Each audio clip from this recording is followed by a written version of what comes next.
To. तो दोस्तों, जैसा कि मैंने आपको बताया, हम ससुराल में रुके हुए थे।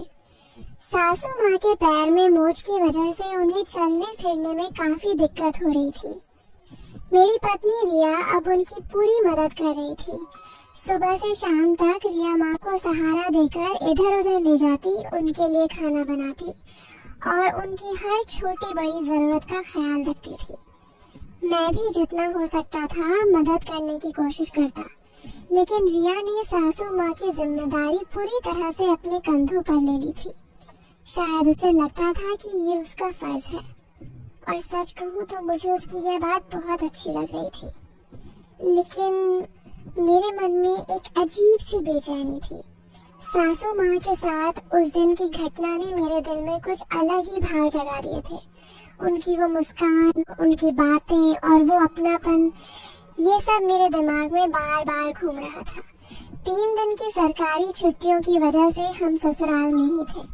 रविवार का दिन था और मौसम भी बड़ा सुहाना था। सुबह सुबह हल्की ठंडी हवा चल रही थी और सासू माँ ने कहा कि वो बाहर बरामदे में बैठना चाहती हैं।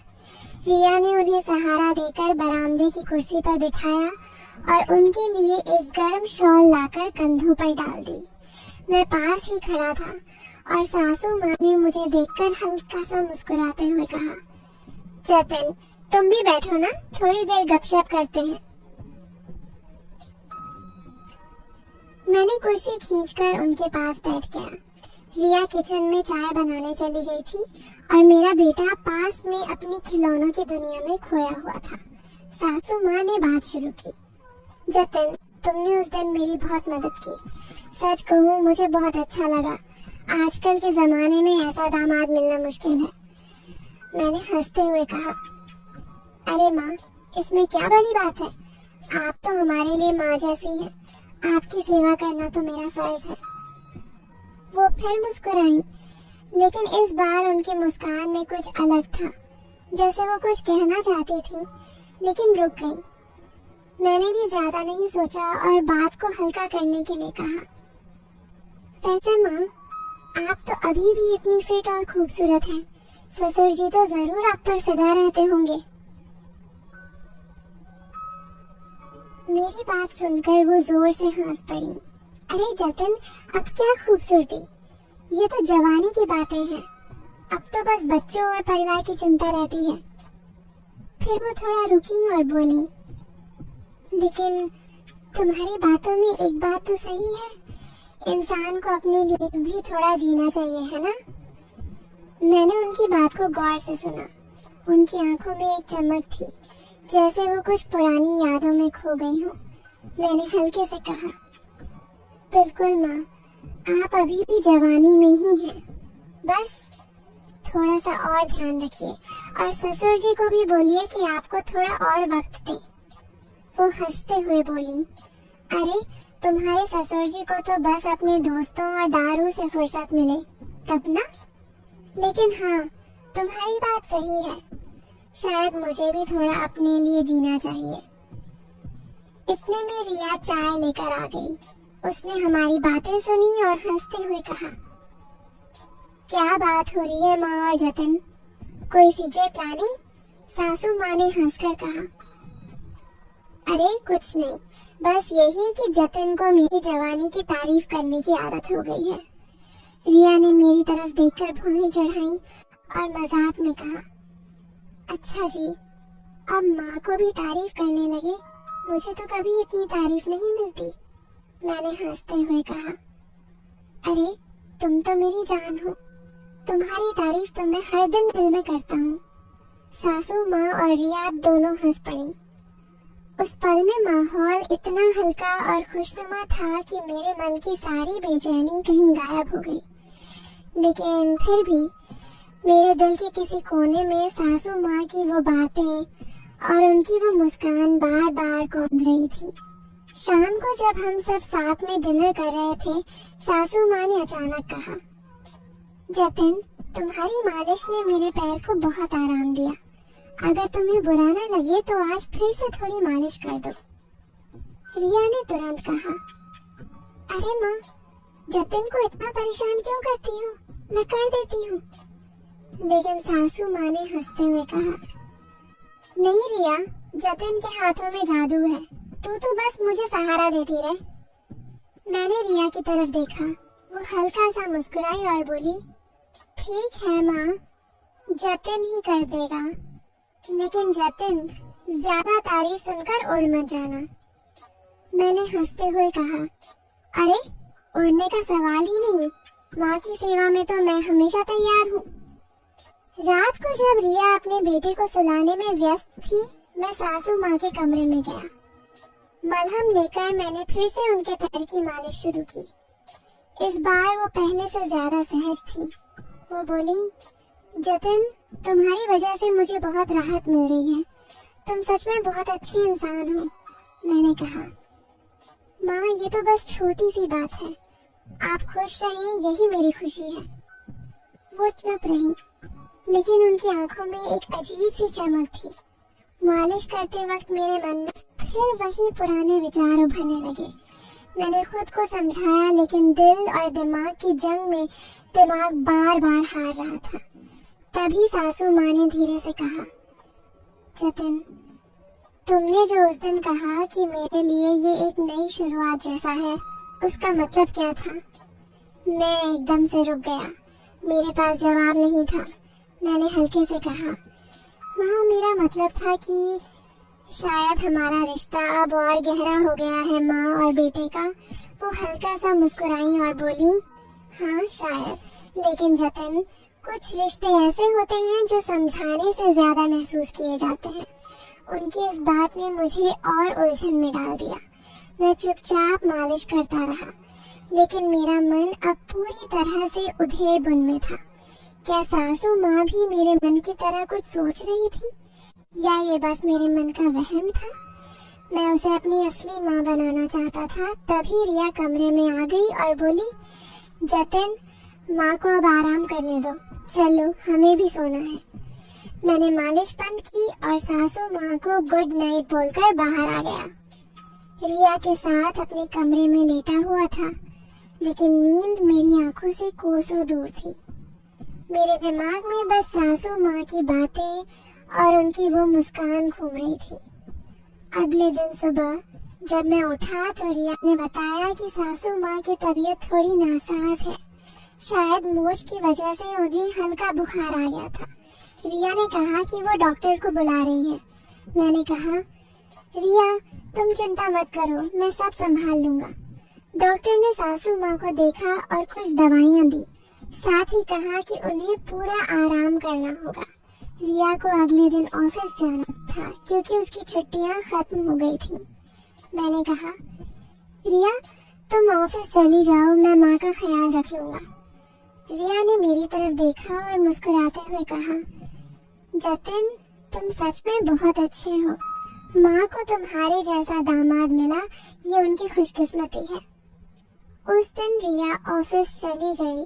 उसने जाते जाते मुझे हिदायत दी, जतिन माँ का पूरा ख्याल रखना, दवाइयाँ समय पर देना और कुछ भी जरूरत हो तो मुझे फोन करना। मैंने हंसते हुए कहा, अरे तुम टेंशन मत लो, मैं सब संभाल लूंगा, माँ मेरे लिए माँ से कम थोड़े ही है। रिया ने मेरी तरफ एक प्यारी सी मुस्कान दी और चली गई। घर में अब सिर्फ मैं, मेरा बेटा और सासू माँ थे। मेरा बेटा अपनी दुनिया में मस्त था, कभी खिलौनों से खेलता तो कभी बरामदे में इधर उधर दौड़ता। सासू माँ अपने कमरे में बिस्तर पर थी। डॉक्टर ने उन्हें पूरा आराम करने को कहा था और उनकी मोच अभी भी पूरी तरह ठीक नहीं हुई थी। मैंने सुबह का नाश्ता तैयार किया, सासू माँ के लिए हल्का सा दलिया और अपने लिए 2 पराठे। बेटे को मैंने दूध और बिस्किट दिए।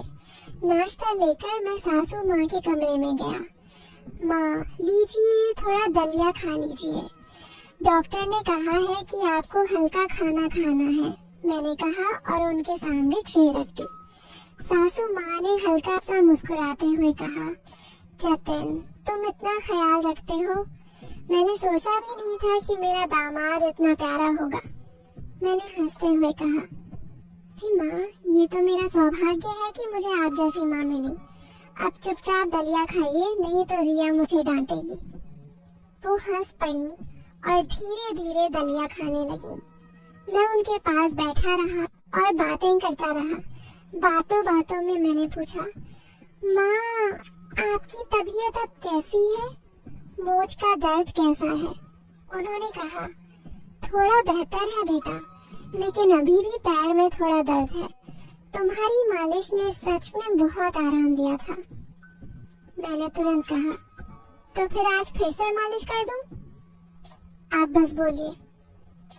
वो हल्का सा हंसी और बोली, तुम तो बस मौका ढूंढते हो मालिश करने का, लेकिन ठीक है, अगर तुम्हें कोई परेशानी नहीं तो कर दो।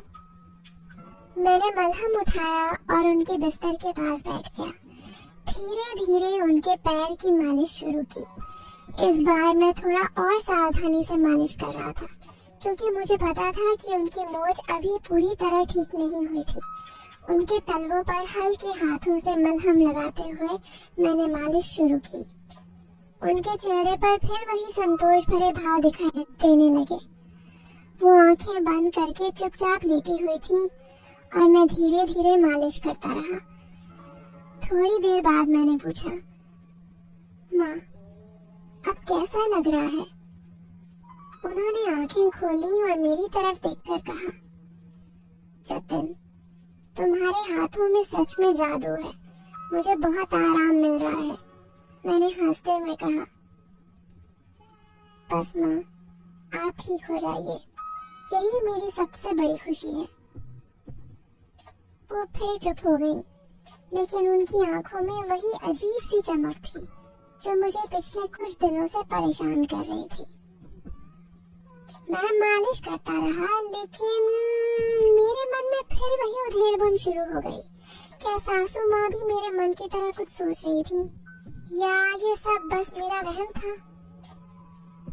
मालिश खत्म करने के बाद मैंने मलहम को वापस अलमारी में रखा और उनके लिए पानी का गिलास लाया। माँ आप थोड़ा आराम कीजिए, मैं बेटे को देखने जा रहा हूँ, मैंने कहा और कमरे से बाहर निकल गया। बाहर बरामदे में मेरा बेटा अपने खिलौनों के साथ खेल रहा था। मैं उसके पास बैठ गया और उसे गोद में उठाकर खेलने लगा, लेकिन मेरा दिमाग कहीं और था। सासू माँ की वो बातें, उनकी वो मुस्कान और वो चमक, ये सब मुझे बार बार परेशान कर रहा था। मैंने सोचा कि शायद मुझे रिया से इस बारे में बात करनी चाहिए, लेकिन फिर मन में ख्याल आया कि अगर मैंने रिया को कुछ बताया तो वो गलत समझ सकती है, और शायद ये सब सच में मेरे मन का वहम ही हो। दोपहर को मैंने सासू माँ के लिए हल्का सा खाना बनाया, खिचड़ी और थोड़ी सी दही। खाना खिलाने के बाद मैंने उनकी दवाइयाँ दी और फिर उनके पास बैठकर बातें करने लगा। बातों बातों में सासू माँ ने अचानक कहा, जतिन तुम बहुत अच्छे इंसान हो, लेकिन मुझे लगता है कि तुम्हारे मन में कुछ चल रहा है। क्या बात है? तुम मुझसे कुछ छुपा रहे हो? मैं एकदम से चौंक गया। उनके इस सवाल ने मुझे हिलाकर रख दिया। मैंने हड़बड़ाते हुए कहा, नहीं माँ ऐसी कोई बात नहीं है, बस आपकी तबीयत की चिंता है।